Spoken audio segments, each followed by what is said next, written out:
Hello बच्चों, हमने शुरू किया था क्लास 12th बायोलॉजी का चैप्टर 2। हमने उसमें स्पर्मेटोजेनेसिस और ooजेनेसिस डिटेल में पढ़ ली है। जिसने वो वीडियोस नहीं देखी हैं वो जाके देख लीजिए। बाकी आज हम इन दोनों का कंपैरिजन पढ़ते हैं। सबसे पहले देखिए कि इस फ्लो चार्ट में क्या दिखाया हुआ है। जब स्पर्मेटोजेनेसिस का देखते हैं, सबसे पहले प्यूबर्टी रीच करने के बाद स्पर्मेटोजेनेसिस की प्रोसेस होती है। वहीं अगर ooजेनेसिस की बात करें तो वो प्यूबर्टी से पहले यानी एम्ब्रियोनिक स्टेज के टाइम पे ही शुरू हो जाती है। तो जब स्पर्मेटोजेनेसिस में प्यूबर्टी रीच करती है तो क्या होगा, सबसे पहले माइटोसिस डिवीजन होंगे, यानी कि माइटोटिक डिवीजन्स होंगे जिसमें कोई भी रिडक्शनल डिवीजन नहीं होता। ये एक इक्वेशनल डिवीजन होता है जिससे क्या होगा, प्राइमरी स्पर्मेटोसाइट का फॉर्मेशन होगा। उसके बाद मियोटिक डिवीजन शुरू होता है। फर्स्ट मियोटिक डिवीजन के बाद क्या होगा, सेकेंडरी स्पर्मेटोसाइट का फॉर्मेशन होता है। अब ये जो सेकेंडरी स्पर्मेटोसाइट बना है, इसके बाद क्या होगा, इसमें सेकेंडरी मियोटिक डिवीजन होगा जो कि एक रिडक्शनल डिवीजन है। मियोटिक डिवीजन फर्स्ट हमारा रिडक्शनल डिवीजन है, तो जो 46 क्रोमोसोम्स है वो 23 रह जाएंगे। फिर उससे सेकेंडरी अब जो स्पर्मेटोसाइट बना था, फिर वो सेकेंड जब मियोटिक डिवीजन में जाएगा तो उससे क्या होगा, स्पर्मेटिड का फॉर्मेशन होगा और 4 हैप्लॉइड सेल्स का फॉर्मेशन होगा।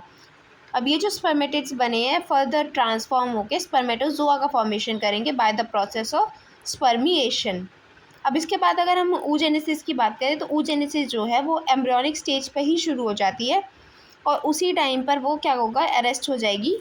किस पर, प्रोफेज 1 पर। मियोटिक डिवीजन हमारा कब स्टार्ट हो जाता है, एम्ब्रियोनिक डेवलपमेंट के ही स्टेज पर, और वो अरेस्ट हो जाएगा प्रोफेज 1 पर। तो हम यहाँ देखते हैं तो क्या है, सबसे पहले ये साइड में आपको दिखा रखा है कि फीटल लाइफ यानी कि एम्ब्रियोनिक डेवलपमेंट की स्टेज पर ही जब एक बेबी गर्ल जो है वो यूट्रस में ही है उस टाइम पे क्या क्या डेवलपमेंट होगा। तो उसके जो ऊगोनिया सेल्स हैं वो फर्दर माइटोटिकली डिवाइड करेंगे। उसके बाद जब उसमें फर्स्ट मियोसिस डिवीजन होगा तो वो प्रोफेज 1 पर अरेस्ट हो जाएगी। अब ये जो अरेस्ट होगा उसके बाद क्या होगा, बेबी का बर्थ हो जाएगा, चाइल्डहुड निकल गया। अब जब वो प्यूबर्टी रीच करेगी तो ये फर्स्ट मियोटिक डिवीजन कंप्लीट होगा और जो प्राइमरी ooसाइट बना था बेबी जब वूम में थी उस टाइम पे, अब वो क्या होगा, कन्वर्ट होकर सेकेंडरी ooसाइट का फॉर्मेशन होगा with the formation of a polar body. ये एक अनइक्वल डिवीजन होता है। अब ये जो सेकेंडरी ooसाइट था वो फर्दर डेवलप होकर ओवम का फॉर्मेशन करेगा, यानी कि जब सेकेंड मियोटिक डिवीजन उसके अंदर होगी तो उससे क्या बनेगा, एक ओवम और एक सेकेंड पोलर बॉडी का फॉर्मेशन होगा। ये तब होता है जब रिडक्शनल डिवीजन होगी, यानी रिप्रोडक्शन होगा। रिप्रोडक्शन के टाइम पे ही ओवम का फॉर्मेशन होता है। अदरवाइज़ क्या होगा कि जो सेकेंडरी ooसाइट बना है वही बॉडी से रिलीज़ हो जाता है by the process of menstrual cycle.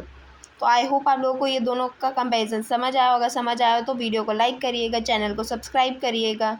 Thank you.